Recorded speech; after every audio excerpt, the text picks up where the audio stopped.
Salam l'équipe, bienvenue à tous les supporters de l'équipe nationale d'Algérie. Petit débrief, petit résumé de la situation de ce week-end plus ou moins. Donc il y a Ben Lamri, Rezzel et Slimani qui se sont blessés. On va un peu en parler dans cette vidéo par rapport à la rencontre Algérie-Niger. Il y a de fortes probabilités donc que la liste de Belmadi doit être changée au dernier moment, en tout cas de ce qu'il avait en tête. On va en parler et moi je vais vous dire que c'est une bonne nouvelle. C'est une bonne nouvelle, c'est une mauvaise nouvelle pour eux. On leur souhaite bon rétablissement. Mais on va essayer de voir pourquoi, il faut voir positif et en quoi ça peut être une bonne nouvelle. Juste avant ça, j'aimerais remercier toutes les personnes qui se sont abonnées récemment. Il y a de plus en plus d'abonnés à chaque fois, de plus en plus de participation, etc., dans les commentaires, les likes, etc. Donc, je vous remercie grandement. Bref, on va en parler. Ben Lamri blessé, donc grosse blessure quand même, hein. Je pense que, de toute façon, il sera pas là. On espère quand même un rétablissement pour les prochaines échéances. Mais on espère aussi qu'il va revenir vite, parce que s'il revient pas vite, que ça traîne, se passer d'un Ben Lamri à la CAN, alors d'après les dernières infos, c'est pas aussi grave que ça. Mais quand même, vous savez très bien qu'une blessure, c'est des fois difficile à, à se soigner correctement si on laisse pas le temps qu'il faut. Donc on espère que le guerrier Ben Lamri reviendra en forme. En tout cas, pour cette liste-là, il sera pas là. Slimani et Rezzel, c'est moins important, mais quand même, c'est pas sûr qu'ils soient là. Et même s'ils peuvent être là, est-ce que ça serait bien de les prendre dans cette situation-là ou pas? Franchement, je pense pas. On a 10 jours du regroupement. On a 10 jours du regroupement. Je pense qu'il va falloir s'abstenir de ces trois joueurs. Maintenant, pourquoi c'est bien?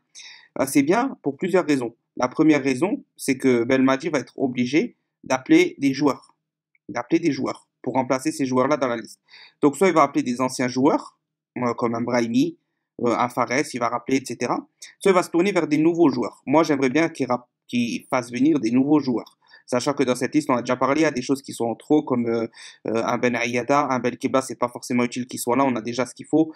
Donc pourquoi pas la venue de certains jeunes, c'est l'occasion, sans qu'ils prennent la place de quelqu'un, un Amoura, pour le féliciter d'être parti en Europe, un Kebal qui commence de plus en plus à plaire en Ligue 1, un Kadri aussi pour le féliciter d'être parti en Europe et d'être sur cette lancée-là. Alors pour l'instant, il n'est pas autant remarqué qu'un Zorgan, mais Zorgan est déjà là, il va certainement avoir sa chance face au Niger et j'espère qu'il sera présent sur les deux matchs, même pour vous dire. Mais ça, on en reparlera dans une prochaine vidéo. Donc c'est le moment de faire appeler. Il y a Rezzel Slimani en attaque, deux joueurs à pourvoir. Un attaquant, ça sert à rien. On a Delors, Bounjah, il faut travailler avec les deux là. Mais les ailiers, les joueurs rapides, les joueurs vifs qui peuvent nous débloquer des situations en fin de match, c'est peut-être le moment. Un appel de Serioud, pourquoi pas. Donc bref, ça c'est le point positif. Il va pouvoir appeler des joueurs et au moins les voir à l'entraînement. Ça c'est au moins la première chose. Deuxième chose positive, c'est que ça va forcer dans certains postes Belmadi à mettre en place des joueurs parce que Ben Lamri, le cas de Ben Lamri, il n'a pas le choix. Ben Lamri, c'est un titulaire indiscutable pour Belmadi. Il y a Bedran, Touba sur le banc. Et là, c'est le moment de créer des automatismes entre Mandji et Touba, le faire jouer les deux rencontres. On aura une vraie vision de ce que ça vaut. Et ça, c'est très, très, très intéressant. Autre chose, c'est de voir les automatismes que peuvent avoir certains joueurs qui viennent en fin de match, etc. Comme si on parle, c'est un Kebal qui vient, etc. Avec qui il s'entend? Si on laisse ne serait-ce que 10 minutes, avec 10 minutes, avec qui il s'entend? Où il se place? Comment il se place? Le mettre à la place de qui? Parce que à gauche, à droite, voilà, on ne sait pas. Il y a des postes qu'on ne sait pas encore. Ben Rahma à gauche, on sait que ça ne va pas. Il faut le placer derrière le 9. Enfin, en tout cas, c'est ce que beaucoup de gens voient. Moi, c'est ce que je vois aussi depuis plusieurs matchs déjà.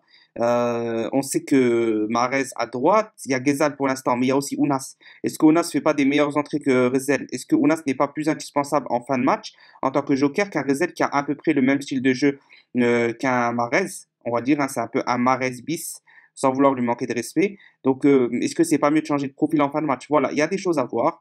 Delors aussi qui va avoir sa chance parce que Slimani n'est pas là. Quand il faudra faire entrer quelqu'un en avance, ça sera Delors. Donc, voilà, il y a tout ça qui est positif, ça a mal pour un bien. De toute façon, le Niger, il faut respecter l'adversaire, mais normalement, ça doit être 6 points d'office sans aucune excuse, ni arbitre, ni climat, ni humidité, ni je ne sais quoi.